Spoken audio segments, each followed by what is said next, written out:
Jain friends, myself Pavitra Datto. Today we are talking about the NCC SD Cadet admission process.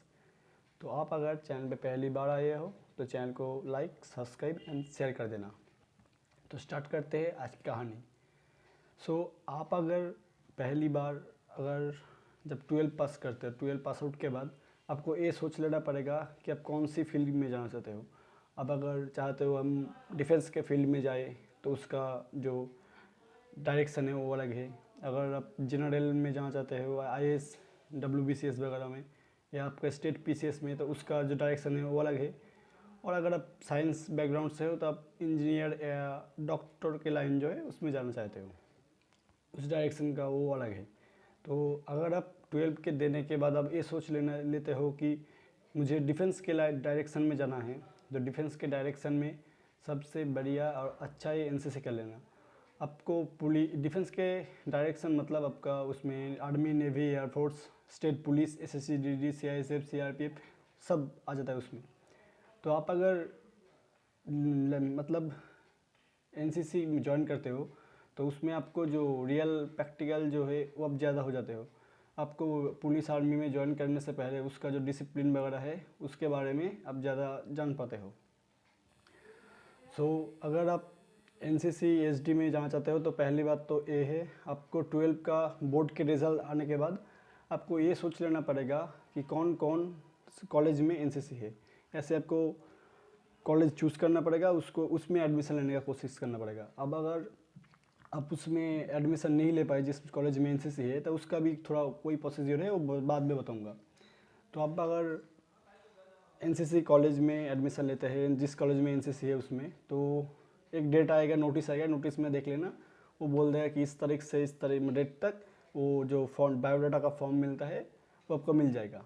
तो एक biodata का form मिलता है, उस फॉर्म में आपको फॉर्म फिलअप करना पड़ता है। उसमें आपका पूरा नाम, आपके पिताजी के नाम, आपके पिताजी का ऑक्यूपेशन, हाइट, चेस्ट, आपका 10th में मार्क्स, 12th में मार्क्स, आपका एनसीसी ये है कि ना, या स्टेट लेवल का कोई खेल खिला है कि ना, ऐसे बहुत सारी चीज़ें हैं वो आपको फिलअप करना पड़ता है।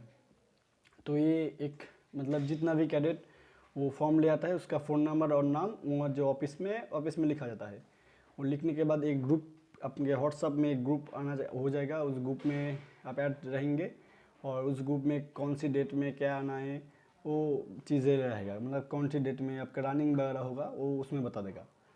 तो आप उस ग्रुप में ज्वाइन हो गए, सब हो गए। उसके बाद फॉर्म फिलअप किया, एक दिन गए वो फॉर्म सबमिट करने, फॉर्म सबमिट कर दिया। फिर करीबन 150 या 160 के आसपास लड़के आएंगे और उसमें से यार कम से कम 25-30 का वैकेंसी रहता है 20 सर्टिफिकेट में। और उसमें जो एडमिशन लेने के लिए लड़के रहते हैं करीबन 150 या 160 के आसपास। तो कंपटीशन तो हाई होता है। तो पहले आप जाते हो, आपको 30-30 लड़कों में भाग मतलब डिवाइड कर दे रहे हैं, 30-30, अगर 150 है तो 30-30, 160 है तो 25-25, ऐसे ग्रुप बना देते हैं। उसके बाद ग्रुप बनाने के बाद आपको 1600 मीटर की एक रनिंग करना पड़ता है। अगर ज़्यादा लड़के हैं तो 5:45 या 5:30 आपको टाइमिंग मिलेगा। और वहाँ पर अगर कम लड़के हैं तो आपको 6 मिनट, हो आपका किस्मत अच्छी है तो आपको 6 मिनट मिल जाएगा, उसमें रनिंग हो जाएगा। तो रनिंग में अगर 30 लड़के छोड़े, मेरे जो ग्रुप था उसमें 30 लड़के छोड़े गए थे और उसमें से करीबन 11 लड़कों को सिलेक्ट किया था रनिंग में। 30 में से 11, किसी में 6, किसी में 7, किसी में 11, किसी में 15, ऐसे डिवाइड हो रहे थे। लास्ट में हर ग्रुप का रनिंग होने के बाद आपको उसमें करीबन 50 से 150 में लड़के में से 50 से 60 के बीच में लड़के वहाँ पर रहेंगे। उस लड़के में एक जो ग्राउंड होगा, उस ग्राउंड में आपको डिस्टेंस ऐसे बैठाया जाएगा। उसके बाद आपको उसी दिन आपको 1600 मीटर रनिंग करने के बाद, ये भर्ती करीबन आपके अगस्त के महीने में आता है, तभी मौसम बहुत ख़राब रहती है। पहले तो ये बारिश वगैरह का चक्कर रहते, पूरा ग्राउंड गीला रहता है, उसके ऊपर बारिश हो गया तो फिर धूप खिल जाती है और उस धूप में आपको 1600 मीटर का रनिंग, उसके बाद 2.5 से 1 घंटे का वक्त, फिर आपको रिटर्न जाना पड़ता है। अब रिटर्न के लिए बचते हो आपको 50-60 के आसपास जो लड़के रहते हैं उसको एक मतलब क्वेश्चन सीट है वो दिया जाता है। क्वेश्चन करने के बाद वो क्वेश्चन ले लेगा, जो आपका ऑफिसर रहेगा वो आर्मी पर्सन आता है, ऊपर से आर्मी का या आई थिंक लेफ्टिनेंट या मेजर के आसपास रैंक वाला आता है। तो आपका वो हो गया रनिंग, क्वेश्चन ले जाए। क्वेश्चन में क्या आता है, क्वेश्चन में हिस्ट्री आती है, जियोग्राफी आती है, स्टैटिक जीके आती है, थोड़ा बहुत साइंस वगैरह आती है, मैथ नहीं आता है। तो ये चीज़ें आती है उस एग्ज़ाम में। तब वो एग्ज़ाम देने के बाद आपको बैठाया जाएगा, उस धूप में बैठे रहेंगे आप। उसके बाद थोड़ा देर बाद आपको जो मतलब जो सीओ रहेगा बा जो ऑफिसर रहेगा आर्मी के, वो पूरा मतलब एक क्वेश्चन के पूरा आंसर करेगा। एमसीक्यू मतलब एमसीक्यू बेस्ड क्वेश्चन रहता है, तो एक क्वेश्चन में आंसर करेगा। करने के बाद वो क्वेश्चन सीनियर वगैरह को दे देंगे कि आप देखिए कि किसका कितना सही हुआ है। 30 या 40 नंबर के आसपास आपका एग्ज़ाम होता है।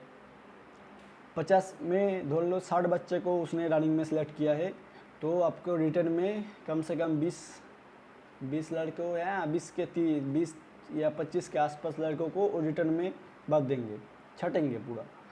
वो आपका काट ऑफ 30 में से या 20 भी हो सकती है, 21 भी हो सकती है, 23 भी हो सकती है, 25 भी हो सकती है, 27 भी हो सकती है। ऐसे आपका काट ऑफ रहता है। काट ऑफ नहीं, जो टॉप के या 30 बंदे लेना है उसको रिटर्न में, तो टॉप के जो 30 बंदे का नंबर रहेगा उसको ले लेगा। वो लेने के बाद आपको जो हो गया उसको एक तरफ, और जिसका नहीं हुआ वो उधर से घर चला जाएगा।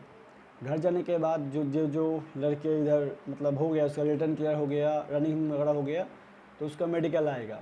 तो मेडिकल में आपका पहला तो हाइट मापा जाएगा, उसके बाद आपका चेस्ट मापा जाएगा, हैंड कैसे है, हैंड ऐसे करके आपका हैंड मापा जाए, हैंड देख लेना पड़ेगा, हैंड देखेगा ऐसे। तो हैंड आई दिखता है।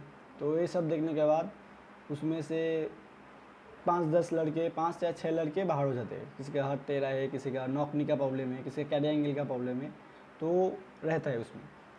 ये सब होने के बाद वो ये बोल देगा कि ये लड़के सिलेक्ट हुआ है। और ऐसे ऐसे अब सिलेक्शन होता है। जो उस कॉलेज से नहीं है, मतलब बाहर कॉलेज से है, तो उसके लिए जो प्रोसीजर है वो प्रोसीजर है कि मतलब उसको कुछ एक्स्ट्रा करिकुलर एक्टिविटी जो है वो आना चाहिए। पहली बात तो एक्स्ट्रा करिकुलर एक्टिविटी से आपका एनसीसी अगर ए सर्टिफिकेट है, आप इंग्लिश में बात कर सकते हो। अगर 90 आपका एचएस में 90+ इंग्लिश में है और टोटल आपके 80% से ऊपर है, उसके ऊपर स्टेट या नेशनल लेवल का बॉक्सिंग, कैराटे, फुटबॉल और बॉक्सिंग, कैराटे, फुटबॉल, हाँ, ये इन 3 खेल में आपका स्टेट या नेशनल लेवल का जो सर्टिफिकेट है वो लाएगा। फिर आप मतलब दूसरे जो कॉलेज है उस कॉलेज से इस कॉलेज में भी एनसीसी ले सकते हैं। ऐसा कोई घबराहट की बात नहीं है, मेरा कॉलेज में एनसीसी नहीं है तो मैं क्या एनसीसी करने पर, ऐसा कोई बात नहीं है। आप अगर उस कॉलेज में है, उस कॉलेज में एनसीसी नहीं है और आपके अंदर क्वालिटी है, तो आपको इस कॉलेज में लिया जाएगा। ऐसा कोई बड़ी बात नहीं है।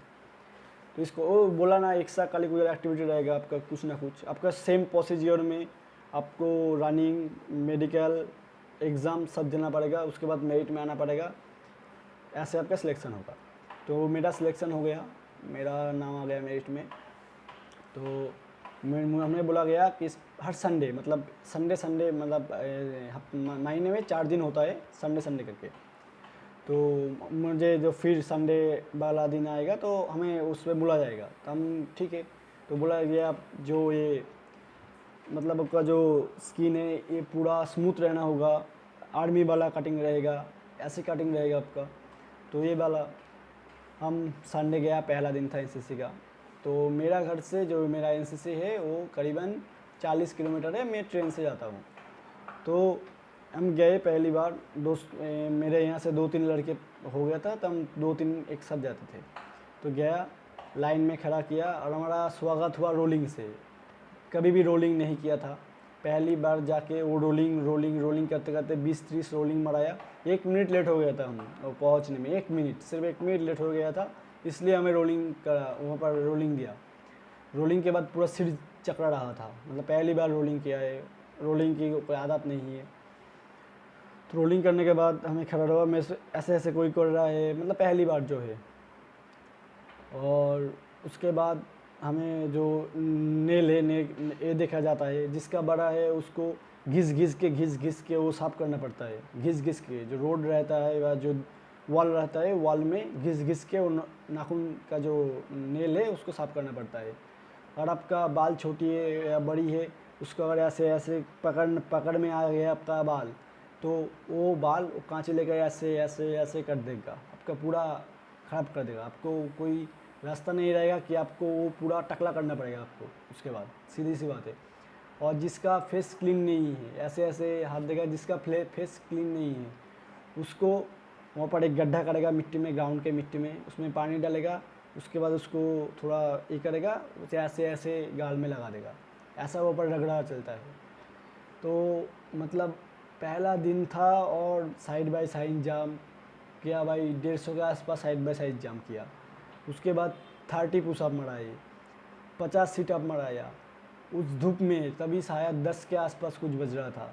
आधा से आधा लड़का कोई उल्टी कर रही है, कोई चक्कर खा रहे हैं, उल्टे पड़ गए, ऐसा जिसका हो रहा है। तब जो जो सीनियर वगैरह था, जो सर था, वो लोग बोल रहे तुम्हारा अंदर फिटनेस नहीं है, तुम एनसीसी में ज्वाइन किए हो, ये सर्टिफिकेट है जेडी मतलब जूनियर डिवीज़न का है, उसमें इतना रगड़ा पट्टी नहीं होता है। एनसीसी में है जितना रगड़ा उतना तगड़ा। ये रगड़म पट्टी चल रहा था। उसके बाद 1 घंटे या 1.5 घंटे के बाद हमें रेस्ट दिया गया। रेस्ट देने के बाद हम गए, पानी पिए, आराम से पानी पिए। फिर हमें बुलाया गया फिर ग्राउंड में बुलाने के बाद वहाँ पर पहला दिन था, तो सावधान, विश्राम और लाइन तोड़ और छोटी मोटी जो चीज़ें, जैसे पैरों का जो एक से पैर ऐसे ऐसे होता है, तो किसी का पैर टेढ़ा है तो उसका पैर सावधान में जो 12 डिग्री का 12 सेंटीमीटर इंच का जो गैप रहता है वो गैप नहीं रहता है। ऐसे थोड़ी छोटी छोटी चीज़ करते गए। ऐसे हमारा पहला दिन हो गया। तो अभी दूसरा दिन अभी नहीं आए हैं, जब दूसरा दिन आएगा या तीसरा दिन आएगा तो उसके क्या हुआ वो आपको बता देंगे। तो आज के लिए इतना ही। जय हिंद।